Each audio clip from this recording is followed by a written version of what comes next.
Coba dari Bang Gia.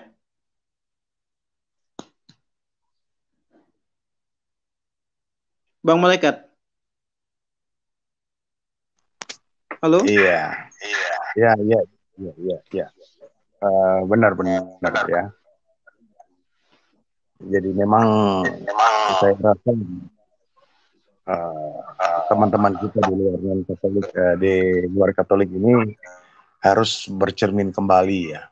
Eh, Mereka harus bukan mengatakan balik ke Alkitab, tapi harus kembali kepada tradisi suci yang sebelumnya banyak menceritakan ya. Karena situ kitab suci sendiri tidak bisa menjelaskan dirinya sendiri dan juga tidak ada yang mengatakan bahwa hanya Alkitab saja. Akan tetapi di luar Alkitab pasti ada yang bisa menjelaskan lebih lebih jauh ya. Kita bisa lihat kenapa itu macam di Katolik ya, urutan-urutan Ekaristi, ya, misa Ekaristi itu semua itu berdasarkan apa yang sudah diajarkan para rasul ya.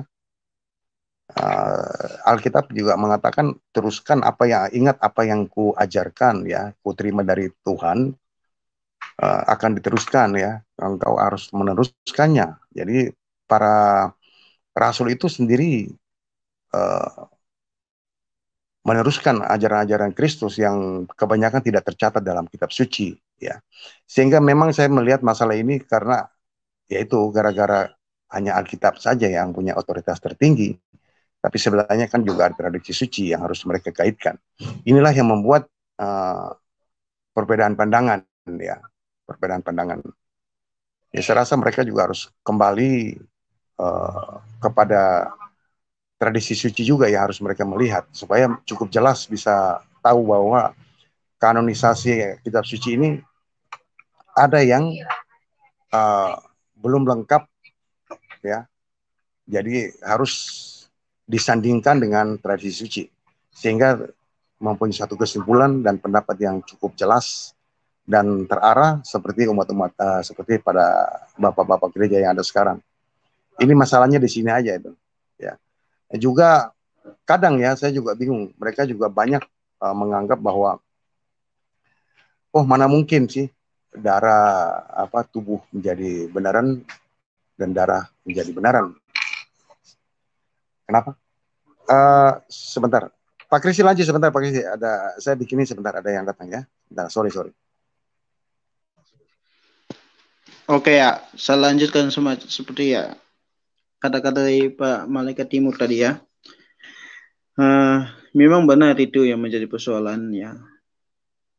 Kepercayaan itu kalau dari kitab suci saja itu banyak hal yang kita tidak bisa dapatkan tentang kitab suci itu sendiri ya, tentang kitab suci itu sendiri.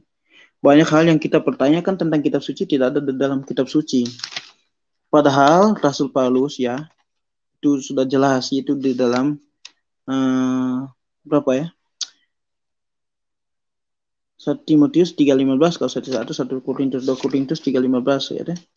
Saya sudah lupa itu ayat, dia katakan berpegang teguhlah pada apa yang kami ajarkan kepadamu baik secara lisan maupun secara tertulis. Ya, itu jelas. Itu jelas dari Rasul Paulus. Dan apa yang dijelaskan oleh Rasul Paulus itu, yang lisan itu apa, yang tertulis itu, karena sesuai konteks Rasul Paulus mengirimkan surat kepada mereka, ya, tentang hal-hal yang terjadi di dalam mereka, supaya mereka harus berpegang teguh terhadap apa yang mereka ajarkan oleh Rasul Paulus ajarkan, baik secara lisan. Yang secara lisan itu semacam misalnya Ekaristi, bagaimana merayakan Ekaristi. Nah, itu yang secara lisan. Yang secara tertulis semacam apa yang dia sudah tulis dalam surat-suratnya, ya. Atau misalnya ya itu dalam surat yang ditulis oleh Rasul Paulus kepada mereka.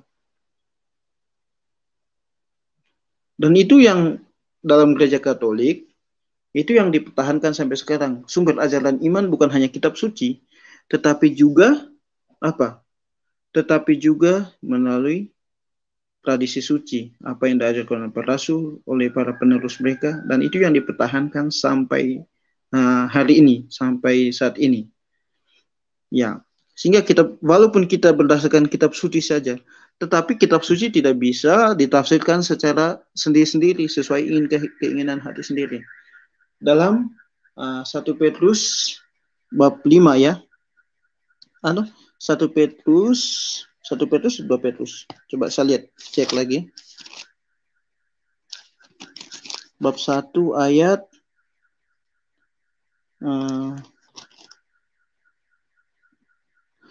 yang ke-20 ya, 1 Petrus ya.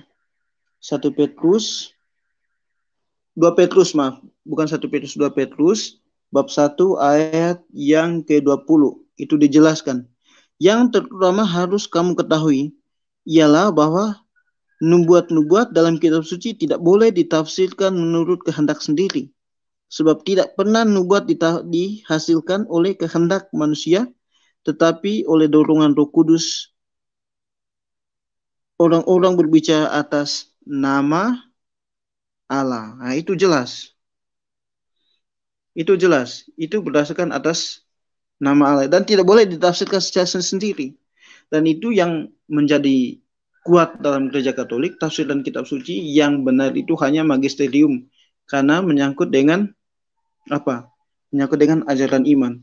Tapi bukan dalam arti umat awam tidak boleh menafsirkan kitab suci, ya. Awam boleh menafsirkan kitab suci, tetapi dalam batasan-batasan tertentu. Misalnya menafsirkan kitab suci untuk mengambil mengambil pesan-pesan spiritual untuk hidup, tapi bukan untuk membangun dogma, ya. Dan itu dalam gereja Katolik sangat jelas. Ajaran Ekaristi itu sangat jelas, bukan dikarang-karang, tetapi berdasarkan kitab suci. Kalau yang menolak berarti itu kontradiksi dengan kitab suci. Oke. Ada tanggapan, Bang Gia? Oke, Corpus Christi. Saya sangat terkesan dengan apa yang disampaikan oleh Pak Malaikat Timur dan Corpus Christi. Bagi saya, beliau-beliau yang ada di luar Katolik ini atau non Katolik ini, seharusnya mereka membuka data-data sejarah, bahkan mungkin kesaksian dari bapak-bapak gereja tentang Ekaristi ini.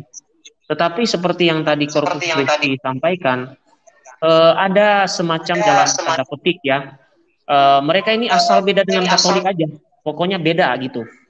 Mereka nggak mau ikut-ikutan lah istilahnya, karena mungkin mereka kalau ikut-ikutan ya pastinya nggak bakal ada kelompok mereka itu, gitu loh. Nah, memang yang sungguh memprihatinkan di mereka ini adalah kurang literasi juga menurut saya. Contohnya kemarin kita kan sempat heboh itu tentang buku yang menceritakan Katolik itu aliran Nestorian. Nah, dari sini saja kita sudah melihat bahwa ternyata sumber-sumber bacaan mereka ini kadang-kadang malah melenceng dari yang sebenarnya, sehingga orang yang diajari itu akhirnya dia mendapatkan pengetahuan yang salah tentang iman Katolik. Saya kira juga di Indonesia mungkin terkait dengan Ekaristi ini, roti dan anggur yang sungguh-sungguh menjadi tubuh dan darah Kristus, itu di bangku kuliah mereka itu pasti pengajarannya berbeda. Misalnya ada yang mengatakan, oh kalau Katolik itu setiap mereka misa itu mengorbankan atau menyalibkan Yesus berkali-kali. Nah, ini juga salah satu tuduhan dari mereka. Jadi ketika kita mengulang-ulang itu katanya itu mengorbankan Yesus berulang kali, itu kata mereka. Padahal tadi Corpus Christi dan juga Malaikat Timur mengatakan itu kalau kita melakukan itu adalah salah satu perintah Yesus yang mengatakan perbuatlah ini untuk peringatan akan aku. Ini mereka lupa gitu loh. Mereka lupa soal ini dan mereka lupa dalam 1 Korintus 11 ayat 23-29 sampai 29 itu dikatakan bahwa setiap kali kamu memakan dan meminumnya, kamu memberitakan wafat Tuhan sampai Ia datang. Nah, ini salah satu tuduhan-tuduhan mereka sehingga mereka enggan untuk mempelajari sebenarnya iman Katolik bercerita tentang Ekaristi itu seperti apa gitu. Nah, ini yang membuat mereka mundur karena pernyataan-pernyataan dari orang-orang yang mereka anggap sebagai teladan itu pernyataannya itu ya seperti menjelekkan lah atau memutarbalik fakta. Begitu kira-kira Corpus Christi. Terima kasih. Ya, benar itu Bang. Ya, memang memutarbalikkan fakta ya, membuat sejarah atau ya sejarah yang ingin supaya beda dengan Katolik, karena mungkin saja mereka berpikir kalau harus sama dengan mereka, apa bedanya? Kenapa kita harus membuat gereja yang baru? Ya, kenapa kita harus membuat gereja yang baru? Iya, betul Corpus Christi. Ketika mereka memberikan informasi yang salah kepada pengikut mereka, entah itu di sekolah, di bangku kuliah atau di sekolah, ya contohnya kan buku kemarin itu. Nah, kalau orang mendapatkan informasi yang salah seperti itu, waduh, mengerikan sekali. Artinya ketika dia nanti hidup di lingkungan mana, pasti pandangannya terhadap Katolik atau ajaran Katolik itu pasti seperti apa yang dia dapat di bangku kuliah itu. Dan ini mata rantainya kan pasti nanti dia ajarkan lagi ke orang selanjutnya, dan itu nggak akan terputus. Makanya kan tadi seperti saya katakan, ada pernyataan yang mengatakan bahwa kalau Katolik mempersembahkan misa itu tuh menyalibkan Yesus berkali-kali, atau ada omongan lain, bagaimana mungkin orang Katolik itu kanibal katanya.